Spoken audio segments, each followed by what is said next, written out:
বাসায় কেউ আছেন? হ্যাঁ আসছি। ও আপনারা? ভাইয়া কিছু মনে করবেন না, ও ছোট মানুষ, ভুল করে ফেলছে। আমি ওর পক্ষ থেকে সরি। আচ্ছা আপনি আগে বাচ্চাকে ডাকেন না। হ্যাঁ, আপনি বাচ্চাকে ডাকেন আগে। ঠিক আছে ভাইয়া, এইটুকু বিষয় নিয়ে এত হওয়ার তো আসলে ভাইয়া কিছু নেই, কারণ ও তো ছোট মানুষ আরে ভাইয়া। ভাই, বাচ্চাকে ডাকতে বলছে আপনাকে, বাচ্চাকে ডাকেন না, এত কথা বলেন না, ডাকেন। এই বাবু, এদিকে আসো তো।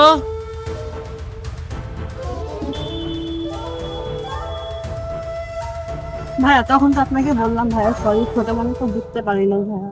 আমি তো বারবার করে বলতেছি, আমি ওকে বোঝানোর চেষ্টা করবো, সমস্যা নেই ভাইয়া। কিছু মনে করেন না ভাইয়া। মনে করেন না ভাইয়া, বুঝতেই তো পারতেছেন ছোট বাচ্চা। ভাইয়া আপনি কিছু মনে করেন না, আমি ওকে যথেষ্ট পরিমাণ বোঝানোর চেষ্টা করবো। আচ্ছা বাবা, তুমি ওনাকে সরি বলো। সরি সরি আর কখনো করবো না ভাইয়া। আচ্ছা, সরি বলার কিছু নেই, আসলে বাচ্চা মানুষ তো, ওদের আসলে কোনো ধর্ম হয় না। ও হয়তো বুঝতে পারিনি, এই জন্য আমার গায়ে রং লাগাইছে।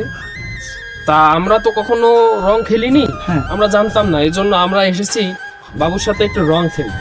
ও ভাইয়া, এটার জন্য?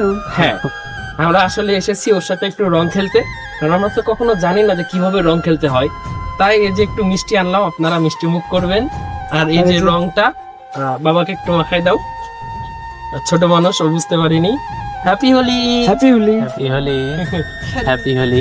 জি, আসেন ভাইয়া। আসেন ভাইয়া ভেতরে। হ্যাঁ ভাই, মিষ্টি মুখ করে দেবেন। মিষ্টি মুখ, আসলে আমাদের রমজান মাস চলতেছে তো, আমরা রোজা থেকে কিছু খেতে পারি না। আচ্ছা ভাই, তাহলে রমজান শেষ হলে অবশ্যই আসবেন, আর আপনাদের সকলের জন্য রমজান মোবারক। জি জি, অবশ্যই, ভালো থাকবেন।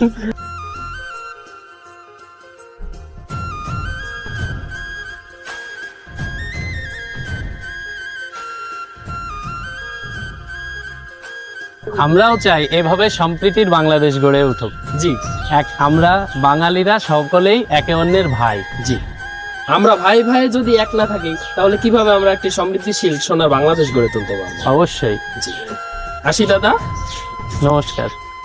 আসসালামু আলাইকুম।